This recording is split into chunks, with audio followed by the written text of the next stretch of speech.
Channel of Vadodara. Dabhoi શહેર અને તાલુકામાં તારીખ 14 અને 15 એમ 2 દિવસ ઉત્તરાયણ પર્વની હર્ષોલ્લાસ સાથે ઉજવણી કરવામાં આવી હતી। 14મી જાન્યુઆરીના રોજ તારીખ મુજબ ધાર્મિક પરંપરા મુજબ ઉજવણી કરવામાં આવી, ત્યારે સમગ્ર ગુજરાત સહિત દેશભરમાં ઉજવાતા ધાર્મિક મકર સંક્રાંતિ ઉત્તરાયણ પર્વની ઉત્સાહભેર ઉજવણી ડભોઈ શહેર અને તાલુકામાં પણ કરવામાં આવી। નાના બાળકોથી માંડીને યુવાન વૃદ્ધો સૌએ શ્રદ્ધાભેર મકર સંક્રાંતિની ઉજવણી કરી।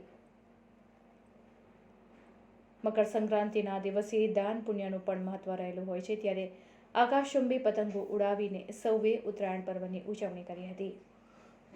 રાત્રિના સમયે ડભોઈ નગરવાસીઓ અગાસીઓ પર અને ધાબા ઉપરથી ફટાકડાની આતશબાજી કરી ઉત્તરાયણ પર્વની આનંદ સાથે ઉલ્લાસભેર ઉજવણી કરી હતી।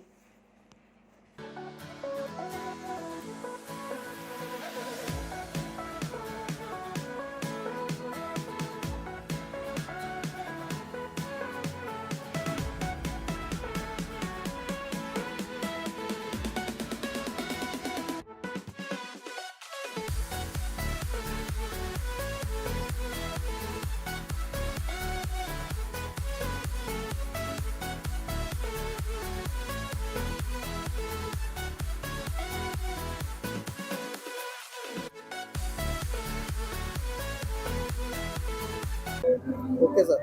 14મી જાન્યુઆરી ઉત્તરાયણ અને 15મી તારીખ વાસી ઉત્તરાયણ, બંને દિવસ આખા ભારતના લોકો ધાબા ઉપર ચડી અને પતંગ ચગાવી ઉત્સાહ મનાવે છે। તેની સાથે સાથે ઊંધિયું, મીઠાઈ, શેરડી, બોર આ બધાની સાથે મોજ માનતા હોય છે।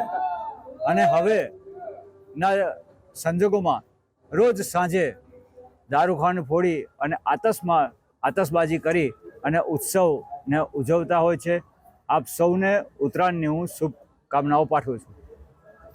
અને ઉત્તરાયણનો તહેવાર એવો છે કે આજે દાન પુણ્ય કરવામાં બહુ આવે છે અને ગૌ માતાને ઘૂઘરી છે, ગોળ છે, શેરડી છે, બધું ઘાસ છે, આ બધું ખવડાવવામાં આવે છે અને એ ખવડાવી અને મહિલાઓ વ્રત પણ રાખે છે અને દાન પુણ્યનું એ છે। અને આજ રોજ મકર સંક્રાંતિનું મહત્વ એવું છે કે સૂર્ય મકર રાશિમાં પ્રવેશે છે અને એને મકર સંક્રાંતિ કહેવામાં આવે છે અને કાલથી બધા શુભ મુહૂર્તો ચાલુ થાય છે।